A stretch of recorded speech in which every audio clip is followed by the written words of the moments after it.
Love situation at present ಅಲ್ಲಿ ಹೇಗಿದೆ ಅನ್ನೋದನ್ನ ನೋಡೋಣ. ಸರೆಂಡರ್ ಕಾರ್ಡ್ ಅನ್ನ ತಗೊಂಡಿದ್ದೀನಿ. ಸರೆಂಡರ್ ಟು ಪ್ರಯರ್ ಅಂತ ಕೊಡ್ತಾ ಇದ್ದಾರೆ. ನೀವು ಪ್ರಯರಿನ ಕಡೆಗೆ ಹೆಚ್ಚು ಗಮನವನ್ನ ಕೊಡಿ, ಸ್ವಲ್ಪ ದೇವರ ಕಡೆಗೂ ಹೆಚ್ಚು ಗಮನವನ್ನ ಕೊಡ್ಬೇಕಾಗತ್ತೆ.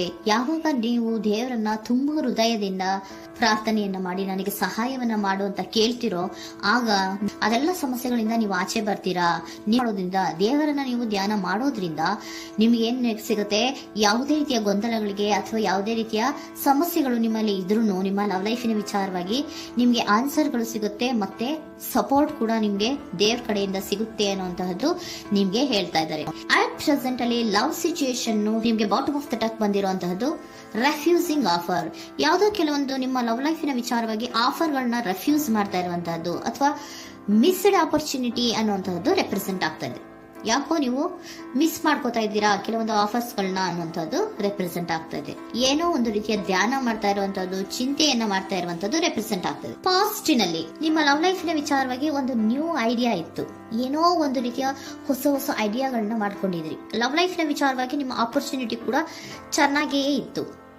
ಆದ್ರೆ ನಿಮ್ಮ ಲವ್ ಲೈಫಿನ ವಿಚಾರದಲ್ಲಿ ಕಿಂಗ್ ಆಫ್ ಸೋರ್ಟ್ಸ್, ನೀವೇನನ್ನ ನಿಮ್ಮ ಲವ್ ಲೈಫಿನ ವಿಚಾರವಾಗಿ ಏನನ್ನ ಎಕ್ಸ್ಪೆಕ್ಟ್ ಮಾಡಿದೀರಾ ಪಾಸ್ಟಿನಲ್ಲಿ ಅಂದ್ರೆ, ಲವ್ ಲೈಫಿನಲ್ಲಿ ಒಂದು ಕ್ಲಿಯರ್ ಇರಬೇಕು, ಕ್ಲಾರಿಟಿ ಇರಬೇಕು, ಮತ್ತೆ ಯಾವುದೇ ವಿಚಾರ ಕೂಡ ನಿಮ್ಮ ಲವ್ ಲೈಫಿನ ವಿಚಾರದಲ್ಲಿ ಮುಚ್ಚು ಮರೆ ಅನ್ನೋದು ಇರಬಾರ್ದು. ಸ್ಪಷ್ಟವಾಗಿರ್ಬೇಕು, ಸ್ಪಷ್ಟವಾಗಿ ಹೇಳ್ಬೇಕು, ಏನ್ ಹೇಳ್ಬೇಕೋ ಅದು ಸ್ಪಷ್ಟವಾಗಿ ಹೇಳ್ಬೇಕು ಅನ್ನುವಂತಹದ್ದು ಎಕ್ಸ್ಪೆಕ್ಟ್ ಮಾಡುವಂತಹದ್ದು ಪ್ರೀತಿಯ ವಿಚಾರದಲ್ಲಿ. ಮತ್ತೆ ಕ್ಲಿಯರ್ ಆಗಿರ್ಬೇಕು.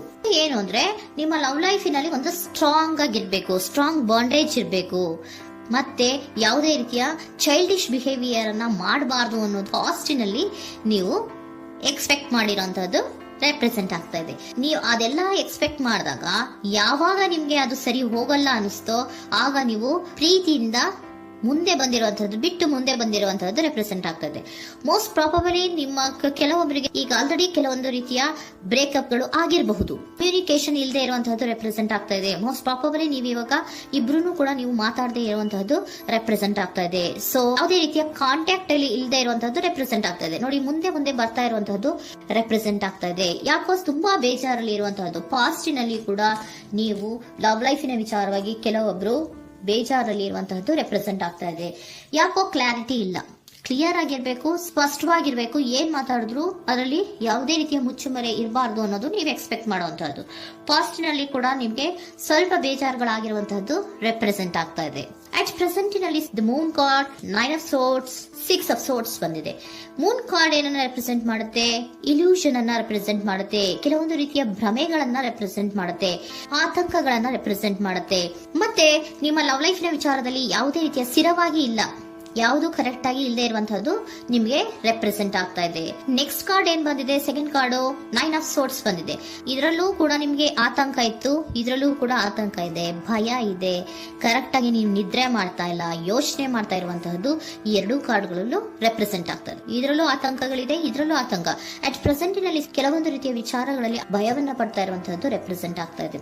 6 ಆಫ್ ಸೋರ್ಟ್ಸ್ ಕೂಡ ಏನಾಗ್ತಾ ಇದೆ? ಮೂವಿಂಗ್ ಆನ್, ಮುಂದೆ ಹೋಗ್ತಾ ಇರುವಂತಹದ್ದು, ಬೇಜಾರಿಂದ ನೀವು ಮುಂದೆ ಹೋಗ್ತಾ ಇರುವಂತಹದ್ದು ರೆಪ್ರೆಸೆಂಟ್ ಆಗ್ತಾ ಇದೆ. ಅಟ್ ಪ್ರೆಸೆಂಟಿನಲ್ಲಿ ಯಾವುದೇ ರೀತಿಯ ಸಮಾಧಾನದಿಂದ ಇದ್ದಿರುವಂತಹದ್ದು ಈ ರೀಡಿಂಗ್ ಗಳಲ್ಲಿ ಕಾಣಿಸ್ತಾ ಇಲ್ಲ. ಓಕೆನಾ? ಟೇಕ್ ಇಟ್ ರೆಸೋನೇಟ್, ನಿಮ್ಗೆ ರೆಸೋನೇಟ್ ಆದ್ರೆ ಮಾತ್ರ ತಗೊಳ್ಳಿ. ನೆಕ್ಸ್ಟ್ ಕಾರ್ಡ್ ಇಮಿಡಿಯೇಟ್ ಫ್ಯೂಚರ್ ನ ಬಗ್ಗೆ ನೋಡೋದಾದ್ರೆ ನೈಟ್ ಆಫ್ ಸೋರ್ಟ್ಸ್ ಬಂದಿದೆ. ಅಂದ್ರೆ ಈ ಕೆಲವು ಬೇಜಾರುಗಳಿಂದ ಏನ್ ಈ ಮೂವ್ ಆನ್ ಆಗ್ತಾ ಇದ್ದೀರಲ್ವಾ, ಕೆಲವೊಂದು ವಿಚಾರಗಳನ್ನ ಕ್ವಿಕ್ ಥಿಂಕಿಂಗ್ ಅನ್ನ ಮಾಡಿ ನೀವು ಮುಂದೆ ಬರುವಂತಹದ್ದು, ಕೆಲವೊಂದು ಆಕ್ಷನ್ಸ್ ಗಳನ್ನ ತಗೊಳ್ಳುವಂತಹದ್ದು ರೆಪ್ರೆಸೆಂಟ್ ಆಗ್ತಾ ಇದೆ. ನಿಮ್ಮ ಲವ್ ಲೈಫಿನ ವಿಚಾರವಾಗಿ ಕ್ವಿಕ್ ಥಿಂಕಿಂಗ್ ಅನ್ನ ಮಾಡಿ ಏನ್ ಮಾಡ್ಬೇಕು, ಹೇಗ್ ಮಾಡ್ಬೇಕು ಅಂತ ಕ್ವಿಕ್ ಥಿಂಕ್ ಅನ್ನ ಮಾಡಿ ನೀವು ಮುಂದೆ ಬರುವಂತಹದ್ದು, ಮತ್ತೆ ಕೆಲವೊಂದು ರೀತಿಯ ಆಕ್ಷನ್ ಗಳನ್ನ ತಗೋತಾ ಇರುವಂತಹದ್ದು ರೆಪ್ರೆಸೆಂಟ್ ಆಗ್ತಾ ಇದೆ. ಕ್ವೀನ್ ಆಫ್ ಕಪ್ ಏನನ್ನ ರೆಪ್ರೆಸೆಂಟ್ ಮಾಡುತ್ತೆ? ಬಹಳ ಕೇರಿಂಗ್ ಅನ್ನ ರೆಪ್ರೆಸೆಂಟ್ ಮಾಡುತ್ತೆ.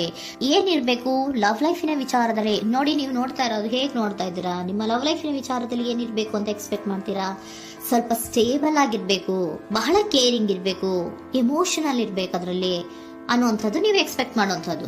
ಈ ನಿಯರ್ ಫ್ಯೂಚರ್ ನಲ್ಲಿ ನೀವು ಆ ರೀತಿ ಎಕ್ಸ್ಪೆಕ್ಟ್ ಮಾಡುವಂತಹದ್ದು. ನೆಕ್ಸ್ಟ್ ಕಾರ್ಡ್ ಬಂದಿರುವಂತಹದ್ದು ಏರೋಫೆಂಟ್ ಕಾರ್ಡ್ ಬಂದಿದೆ. ಏರೋಫೆಂಟ್ ಕಾರ್ಡ್ ಏನನ್ನ ರೆಪ್ರೆಸೆಂಟ್ ಮಾಡುತ್ತೆ? ಕೆಲವೊಂದು ವಿಚಾರಗಳ ಬಗ್ಗೆ ತಿಳ್ಕೊತಾ ಇರುವಂತಹದ್ದು, ಏನೋ ಕೆಲವು ವಿಚಾರಗಳ ಬಗ್ಗೆ, ನಿಮ್ಮ ಲವ್ ಲೈಫಿನ ವಿಚಾರಗಳ ಬಗ್ಗೆ ತಿಳ್ಕೊತಾ ಇದ್ದೀರಾ. ಏನಾಗಿದೆ, ಹೇಗಾಗಿದೆ, ಸ್ವಲ್ಪ ಆಕ್ಷನ್ಸ್ ಅನ್ನ ತಗೋಬೇಕು ಅಂದ್ರೆ ನಾನು ಸ್ವಲ್ಪ ಕೇರ್ ಅನ್ನ ಮಾಡಬೇಕು, ಸ್ಟೇಬಲ್ ಆಗಿರ್ಬೇಕು ಅಂದ್ರೆ ಸ್ವಲ್ಪ ನಾನು ಕೇರ್ ಅನ್ನ ಮಾಡಬೇಕು, ಆಕ್ಷನ್ ಅನ್ನ ತಗೋಬೇಕು ಅನ್ನುವಂತಹ ನಿರ್ಧಾರಗಳನ್ನ ನೀವು ಮಾಡ್ತಾ ಇರುವಂತದ್ದು ರೆಪ್ರೆಸೆಂಟ್ ಆಗ್ತಾ ಇದೆ. ಹಾಗಿದ್ರೆ ಏಂಜಲ್ ಗೈಡೆನ್ಸ್ ಏನ್ ಕೊಡ್ತಾರೆ? Are you ready? ನೀನು ರೆಡಿಯಾಗಿದ್ದೀರಾ ನೀವು ಅಂತ ಕೇಳ್ತಾ ಇದ್ದಾರೆ ಏಂಜಲ್ಸ್ಗಳು. ಅಂದ್ರೆ ಏನು, ನೀನು ಇಲ್ಲೇ ಕುತ್ಕೊಂಡು ಅಳ್ಕೊಂಡು ಬೇಜಾರು ಮಾಡ್ಕೊಂಡು ಕುತ್ಕೊಳ್ಳೋದು ಬೇಡ, ಸ್ವಲ್ಪ ನೀನು ಮುಂದೆ ಮೂವ್ ಆಗು. ಅಲ್ಲಿರೋದ್ರಿಂದ ಏನು ಪ್ರಯೋಜನ ಇಲ್ಲ. Are you ready? ನೀವು ರೆಡಿಯಾಗಿದ್ದೀರಾ? With in the next few weeks, ಕೆಲವೊಂದು ವೀಕ್ಗಳಲ್ಲಿ, ಕೆಲವೊಂದು ವಾರಗಳಲ್ಲಿ ನೀವು ಏನಾಗ್ತೀರಾ? ಅಬಂಡೆನ್ಸ್, ಸಾಮರಸ್ಯ ಅನ್ನೋದು ಇರುತ್ತೆ. ಇಂಪ್ರೂವಿಂಗ್ ಹೆಲ್ತ್ ಅಂದ್ರೆ ಏನು, ನೀವು ಯೋಚನೆ ಮಾಡಿ ಮಾಡಿ ಮಾಡಿ ಏನ್ ನೀವು ಈ ಆರೋಗ್ಯವನ್ನ ಹಾಳು ಮಾಡ್ಕೊಂತ ಇದ್ದೀರಾ. ಸೊ ಇಂಪ್ರೂವಿಂಗ್ ಹೆಲ್ತಿನ ಕಡೆಗೆ ಗಮನವನ್ನ ಕೊಡಿ.